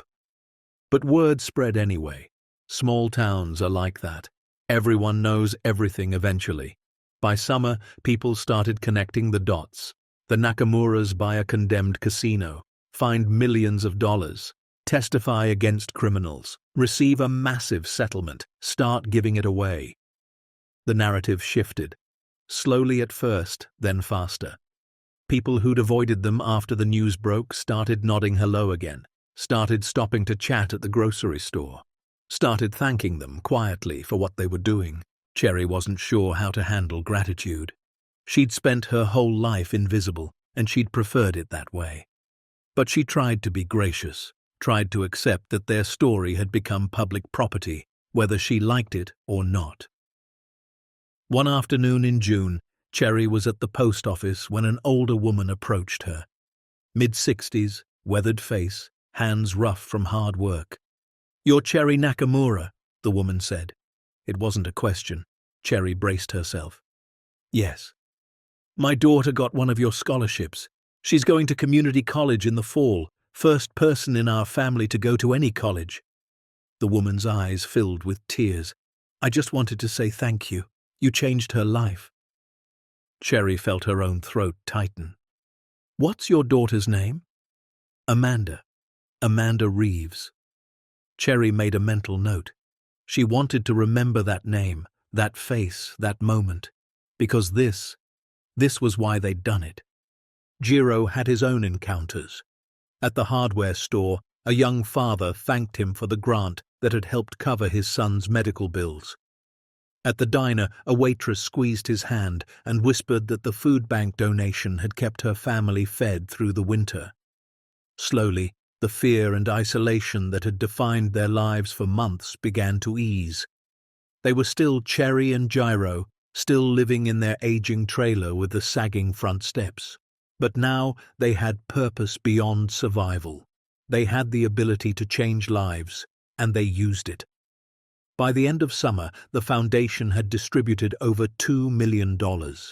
They'd funded 12 college scholarships, helped 15 families avoid eviction, bought new computers for the library, and renovated the community center that had been falling apart for a decade. Cherry kept a notebook where she wrote down every person they'd helped, every life they'd touched. She wanted to remember, needed to remember, that these numbers weren't abstract. They were Amanda Reeves going to college. They were families staying in their homes. They were children having access to books and programs and opportunities their parents couldn't afford.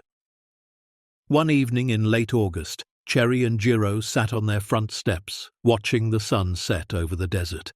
The air was cooling, the sky painted in shades of orange and purple. "Do you remember what you said when we found the vault?" Cherry asked. Jiro thought back. "I said a lot of things." "You said we needed to be smart about it." "I did." "Were we smart?" Jiro considered the question. "We did the right thing. I don't know if that's the same as being smart." Cherry leaned against him. "I think it is. I think being smart means knowing who you are and staying true to it, even when it's hard." "Then yes," Jiro said, "we were smart." In September, the trial began. Cherry and Jiro were called to testify again, this time in front of a jury in federal court. The courtroom was intimidating. Wood paneling, high ceilings, a judge who looked like she'd seen every kind of human behavior and wasn't impressed by any of it. The defendants sat at a long table with their attorneys, stone-faced and expensive-suited. Ronald Pierce Jr. was 62, grey hair slicked back, eyes cold. Marcus DeLuca was 58, thick around the middle, with the kind of face that had probably been handsome once. Diane Morrison was 65, elegant in a way that money buys, but her expression was bitter. They didn't look at Cherry and Jiro when they took the stand. Cherry testified first. The prosecutor, Catherine, guided her through the same story she'd told before. Finding the vault, the decision to come forward, the fear that followed. "Mrs. Nakamura," Catherine asked, "at any point did you consider keeping even a portion of that money?" "No," Cherry said firmly. "Once we understood what it was, there was no question. It wasn't ours. It belonged to the people it was stolen from." "And you were aware that coming forward would make you targets?" "Yes." "But you did it anyway." Cherry looked directly at the jury. "I've lived my whole life trying to be a good person. I couldn't live with myself if I'd kept money that was soaked in other people's suffering. Some things are more important than safety. Integrity is one of them." The defense attorney cross-examined her, trying to suggest she and Jiro had somehow tampered with evidence or exaggerated the discovery. But Cherry didn't budge. She answered every question calmly, truthfully. By the time she stepped down, several jurors were nodding. Jiro's testimony was equally strong. He explained his construction background, his understanding of the building's structure, the impossibility of the vault being accidental or forgotten. "Whoever built that hiding place," Jiro said, "knew exactly what they were doing, and whoever filled it with money expected to come back for it someday. But they never did, and that money sat there for 28 years, hidden, while the people it was stolen from struggled to survive." When the defense attorney suggested Jiro and Cherry had found the money and contacted the FBI only because they feared getting caught, Jiro's expression hardened. "We contacted the FBI because it was the right thing to do. If you can't understand that, then you and I have very different definitions of right." The trial lasted 3 weeks. Testimony from FBI agents, forensic accountants, former associates of the Moretti organization who'd turned informant. The evidence was overwhelming. The ledgers Cherry and Jiro had found detailed decades of criminal transactions. Names, dates, amounts. Some of the transactions had funded drug shipments. Others had bribed officials. Still others had simply enriched people who were already wealthy at the expense of working families who had nothing. The jury deliberated for 4 days. When they returned, the courtroom was packed. Reporters filled the gallery. Cherry and Jiro sat in the second row, hands clasped together. The verdict was read. Guilty on all counts. All 3 defendants. Conspiracy, money laundering, racketeering, obstruction of justice. Sentencing would come later, but the convictions were ironclad. Cherry felt Jiro's hand squeeze hers so tight it hurt. Outside the courthouse, reporters swarmed again, but this time, Cherry didn't shy away. She stood at the microphone, Jiro beside her, and spoke. "We didn't set out to be whistleblowers or heroes," she said, her voice steady. "We were just 2 people trying to get by who stumbled into something bigger than ourselves. We could have walked away. We could have stayed silent, but we chose to speak up because staying silent would have made us part of the problem, and we've never been good at being part of the problem." A reporter called out, "What will you do with the settlement money?" "Help people," Cherry said simply. "As many as we can, for as long as we can. Because that money was built on suffering. The least we can do is use it to ease suffering now." That night, back in their trailer, Cherry and Jiro watched the news coverage. They saw themselves on screen, Two elderly people who looked tired and small, but somehow larger than the moment. "We're famous," Jiro said with a touch of irony. "We're infamous," Cherry corrected. "I'm not sure that's better." Jiro turned off the television. "Does it matter?" Cherry thought about it. "No, I don't think it does. Let people think what they want. We know the truth." "And what's that?" "That we're just two people who love each other and tried to do right. Nothing more, nothing less." Jiro kissed her forehead. "That's everything." The months that followed were quieter. The media attention faded. Life returned to something resembling normal. Though normal had been redefined so many times, Cherry barely recognized it anymore. The foundation work continued. They expanded their reach beyond Silver Pines, funding programs in neighboring towns. They established a scholarship program specifically for first-generation college students. They funded free healthcare clinics in rural areas where medical care was scarce. Cherry started volunteering at the local library, reading to children every Wednesday afternoon. She loved watching their faces light up when she did character voices, loved the weight of a small child leaning against her during story time. Jiro helped coach Little League Baseball, teaching kids how to swing properly, how to work as a team, how to handle losing with grace. He wasn't fast anymore, wasn't strong, but the kids loved him anyway.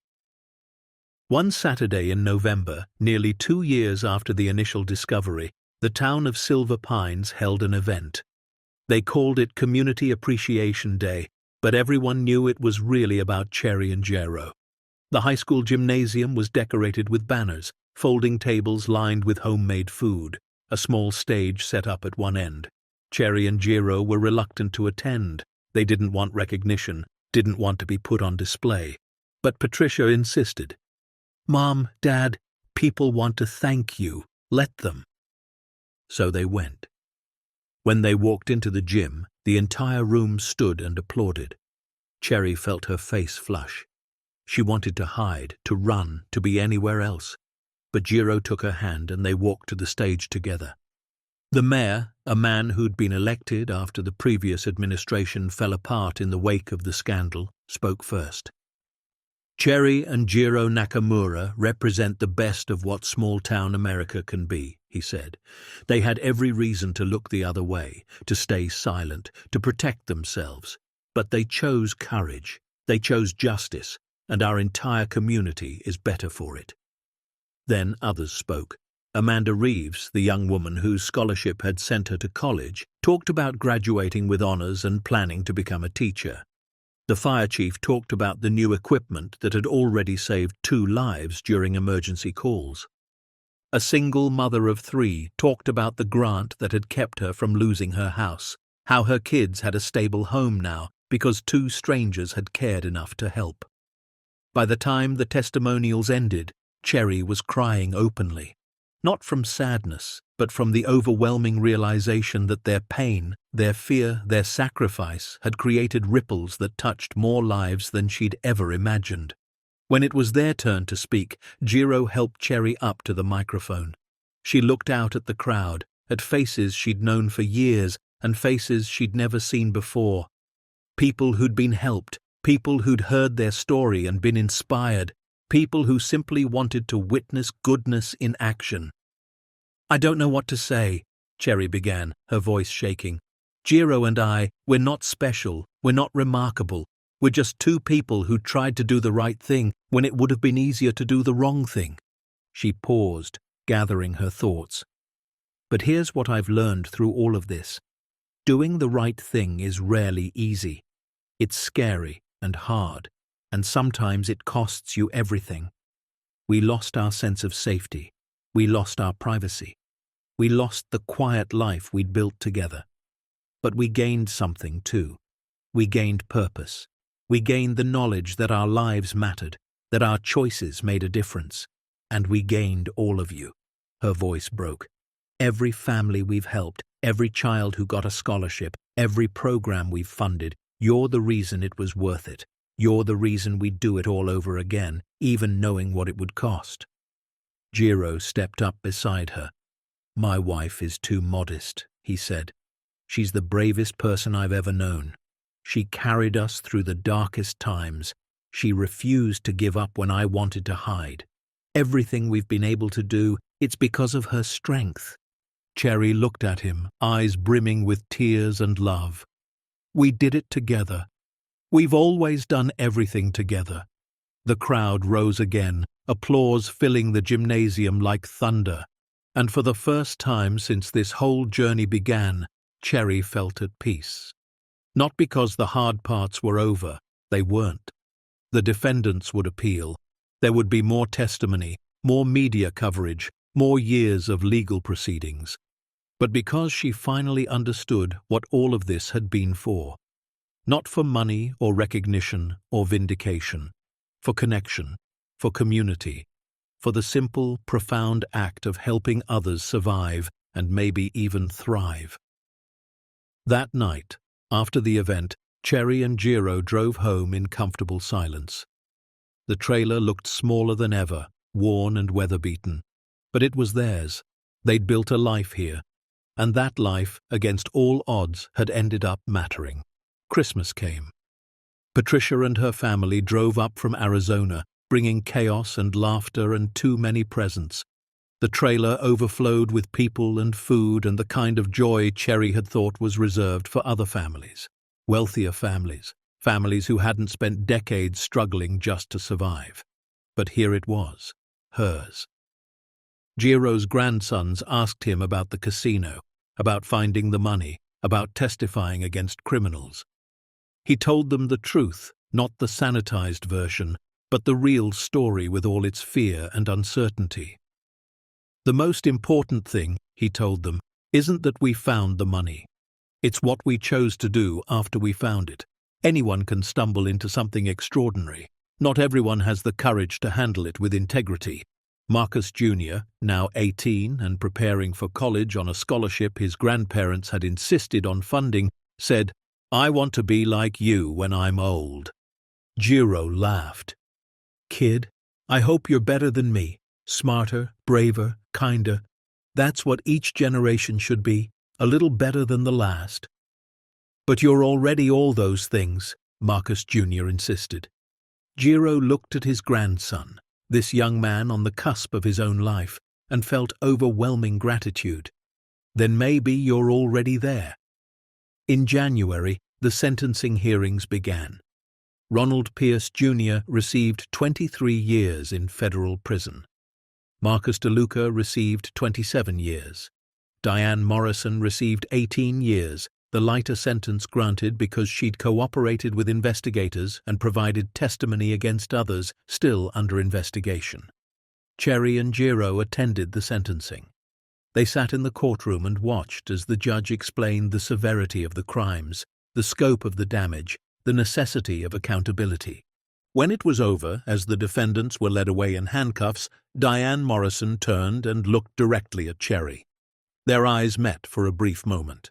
Cherry expected anger, hatred. Instead, she saw something else. Resignation. Maybe even relief. As if the burden of carrying secrets for decades had finally been lifted. Outside the courthouse, Agent Lisa found them. "It's done," she said. "There are still smaller players we're pursuing, but the major cases are closed." "So we can move on?" Cherry asked. Agent Lisa smiled. "You've already been moving on, Mrs. Nakamura. I've been following your foundation work. You're remarkable." Cherry shook her head. "We're just trying to make things right." "That's what makes you remarkable," Agent Lisa replied. By spring, the foundation had expanded significantly. They'd hired staff, opened a small office in downtown Silver Pines, established partnerships with organizations across Nevada. Cherry and Jiro were no longer managing everything themselves. They'd built something sustainable, something that would continue long after they were gone. Patricia had quit her bookkeeping job and taken over as executive director, moving back to Nevada with her family. They bought a house 3 miles from Cherry and Jiro's trailer, close enough to help but far enough to give everyone space. Cherry finally had her daughter nearby again. They had coffee together twice a week, talked every day. The years they'd spent apart felt less heavy now, less like abandonment and more like necessary chapters in separate books that had finally converged. One afternoon in April, Cherry was working in the small garden she'd planted behind the trailer. Tomatoes, peppers, herbs. Nothing fancy, just something alive that she could tend. Jiro came outside and sat on the back steps, watching her work.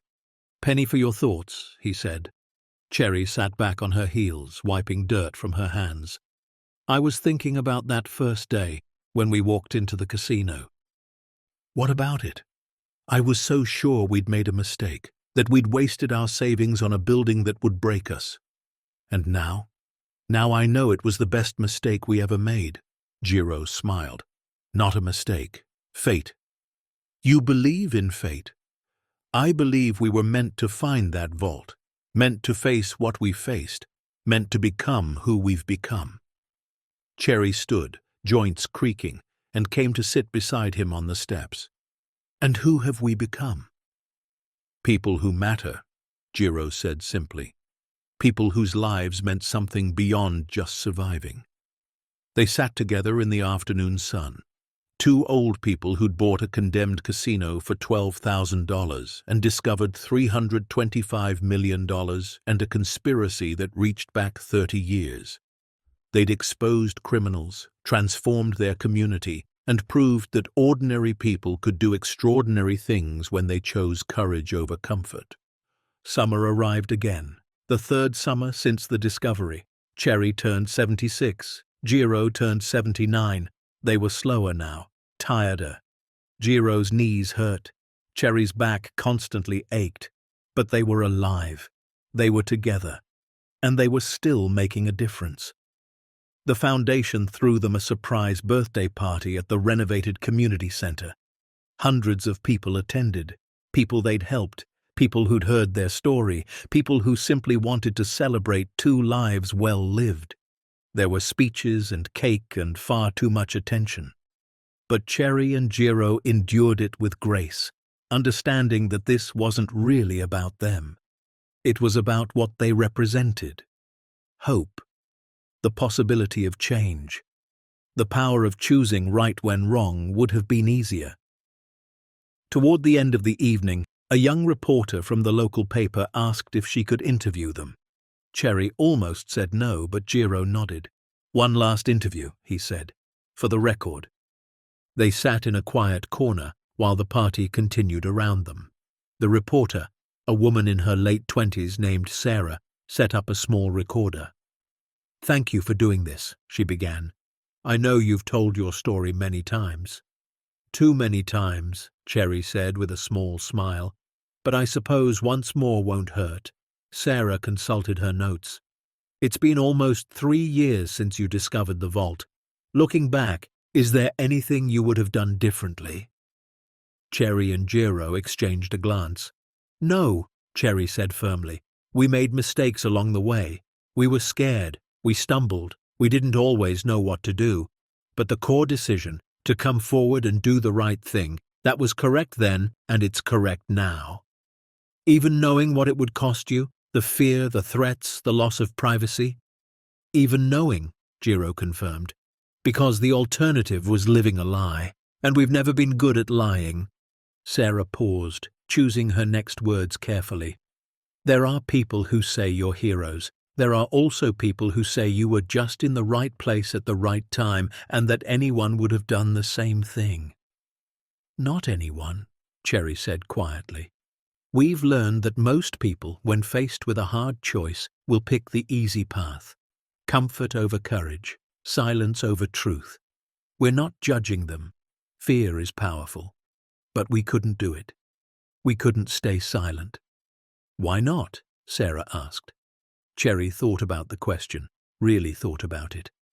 "Because we've spent our whole lives being invisible, working jobs nobody noticed, struggling in ways nobody cared about, growing old in a world that forgets people like us exist.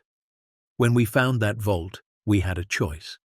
We could take the money and stay invisible, or we could speak up and finally, for once, matter. And I realized I was tired of being invisible. Her voice strengthened. I wanted our lives to mean something beyond survival. I wanted to look back and know we'd made a difference. So yes, we spoke up. And yes, it was hard. But it was also the first time in my entire life that I felt like I truly mattered. Jiro took her hand. We both mattered. We just needed a reason to prove it. Sarah's eyes were shining. One last question. What do you want people to remember about your story? Jiro spoke first. I want people to remember that ordinary people can do extraordinary things. You don't need power or wealth or special abilities. You just need the courage to do what's right when everything in you wants to do what's safe, Cherry added. And I want people to know that it's never too late to matter. We were in our 70s when this happened. We'd spent our whole lives being nobody special. But we proved that you can change the world at any age if you're willing to pay the cost. And what was the cost? Sarah asked softly. Cherry and Jiro looked at each other, a lifetime of love passing between them in a single glance. Everything, Cherry said. And nothing. We lost our privacy, our safety, our quiet life. But we gained purpose. We gained meaning. We gained the knowledge that our choices touched hundreds of lives and will continue touching lives long after we're gone. So what did it cost? Everything we thought mattered, and in return, we got everything that actually does matter. The interview ended. Sarah thanked them, packed up her equipment, and disappeared into the crowd. Cherry and Jiro sat together for a few more minutes, watching the party, watching their daughter laugh with her husband, watching their grandsons help elderly neighbors navigate the dessert table, watching the community they'd helped transform celebrate life together. We did good, didn't we? Jiro murmured. We did real good, Cherry agreed. Fall arrived. The air turned crisp again. Leaves changed color. The desert took on that particular golden quality that Cherry had always loved. They established a tradition of walking together every evening just around the trailer park, nothing ambitious, but it gave them time to talk, to reflect, to simply be together. One evening in October, as they walked their usual route, Cherry said, "Do you ever wonder what would have happened if we hadn't gone to that auction?" "All the time," Jiro admitted. "We'd probably be struggling to pay rent, wondering how to afford medication, worried about becoming a burden to Patricia. Instead, we're here." "Instead, we're here," Jiro echoed. "And Silver Pines is a better place, and dozens of families have better lives, and we know, really know, that we mattered." Cherry stopped walking, turned to face her husband. The setting sun painted his weathered face in shades of gold. "I love you, Jiro Nakamura. I've loved you for 53 years, and I'll love you for however many more we get." He cupped her face gently. "I love you too, Cherry Nakamura. You're the bravest person I've ever known." They stood there in the cooling evening, two old people who'd survived poverty and hardship and threats and fear, who'd chosen truth when lies would have been easier, who'd built something beautiful out of something that was meant to stay buried and forgotten. Winter came again. Cherry and Jiro's health began to decline in small ways. Jiro's heart wasn't as strong as it used to be. Cherry's arthritis made gardening painful. But they kept going, kept working with the foundation, kept touching lives. One snowy December evening, the phone rang. It was Agent Lisa. "I wanted to let you know," she said. "The final appeals were denied. All 3 original defendants will serve their full sentences." "It's really over?" Cherry asked. "The legal part is over," Agent Lisa confirmed. "You did it. You exposed a conspiracy, recovered stolen assets, and helped bring criminals to justice. The Bureau wants to formally recognize your contribution. There's a ceremony in Washington, D.C. next month if you're willing to attend." Cherry looked at Jiro. He nodded. "We'll be there," she said. The ceremony was small, held in a government building that smelled like old wood and serious decisions. Cherry and Jiro wore their best clothes, the same outfits they'd worn to Patricia's wedding decades ago. A deputy director of the FBI presented them with commendations, formal letters thanking them for their service to justice. There were photos, handshakes, polite applause from people in suits who probably had more important places to be, but at the end, the deputy director pulled them aside. "I've been with the Bureau for 32 years, he said quietly. "I've seen hundreds of cases, thousands of witnesses. Most people do the right thing when it's convenient, when it costs them nothing. You two did the right thing when it cost you everything. That's rare. That's heroic. I wanted you to know that." Cherry felt tears prick her eyes. "We were just trying to be good people." "Exactly," the deputy director said. "That's what heroism is. Just trying to be good when the world gives you every reason not to be." Flying home, Cherry and Jiro sat side by side, watching clouds pass beneath the plane. "We went to Washington, D.C., Jiro marveled. "Never thought I'd say that." "We did a lot of things I never thought we'd do," Cherry said. "Found millions of dollars, testified in federal court, changed people's lives." "Lived," Jiro added. "We really lived." Cherry squeezed his hand. "We're still living." Spring returned. Cherry planted her garden again. Tomatoes, peppers, herbs. Jiro helped when his energy allowed, mostly just sitting nearby, offering commentary and terrible jokes that made Cherry laugh despite herself. Patricia visited constantly, bringing the grandkids, bringing food, bringing the kind of love that doesn't need words. The foundation continued its work. By now they'd distributed over $15 million, funded 147 scholarships, helped 212 families avoid eviction, supported 38 community programs. The numbers were staggering, the impact immeasurable. One warm May afternoon, Cherry and Jiro were sitting on their front steps when a car pulled up. A young woman got out, maybe mid-20s, nervous energy radiating from her. She approached slowly. "Mr. and Mrs. Nakamura?" "Yes," Cherry said. "My name is Elena. You don't know me, but your foundation gave my mum a grant 3 years ago. It kept us from being homeless. She died last year, cancer. But before she died, she made me promise I'd find you and say thank you." The young woman's voice broke. "Because of you, she spent her last year in a home instead of a shelter. She died with dignity, and I just needed you to know what that meant to us." Cherry stood, walked down the steps, and hugged this stranger who wasn't really a stranger at all. "What was your mother's name?" "Rosa Martinez." Cherry whispered the name, committing it to memory.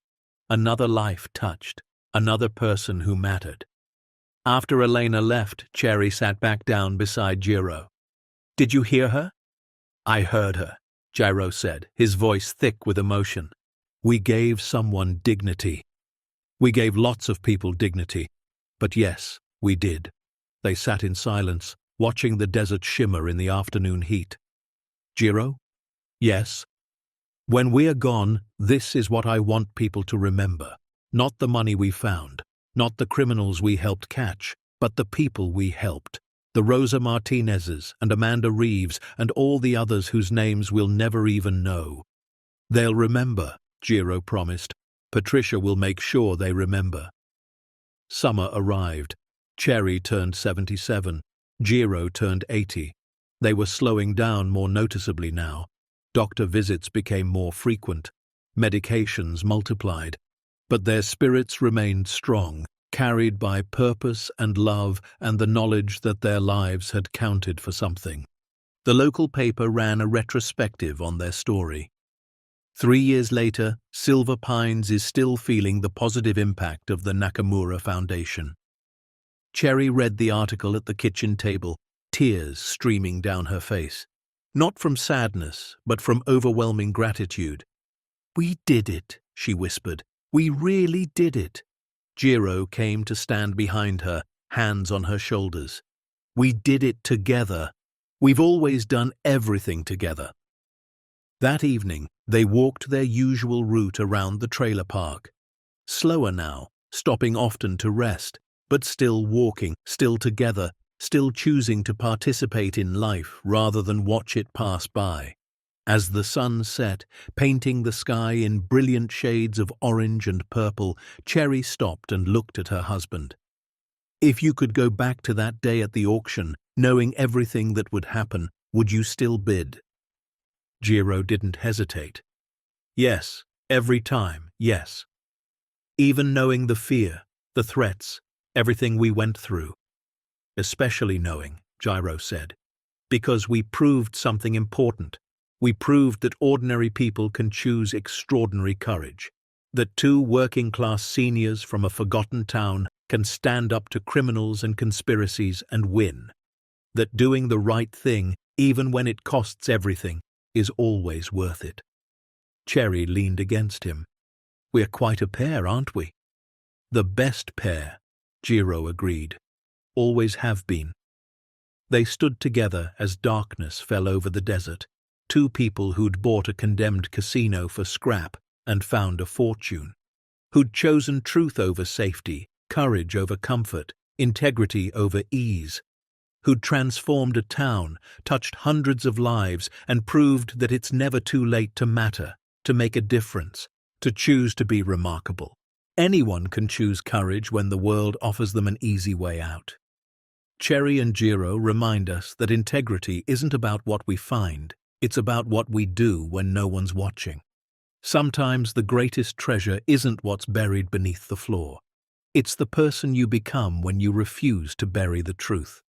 As the years rolled forward, Cherry and Jiro Nakamura continued their quiet work. The foundation they'd built grew beyond their wildest imaginings, touching lives in ways they'd never fully comprehend. They received letters weekly from strangers whose lives had been changed by a scholarship, a grant, a moment of unexpected help when all seemed lost.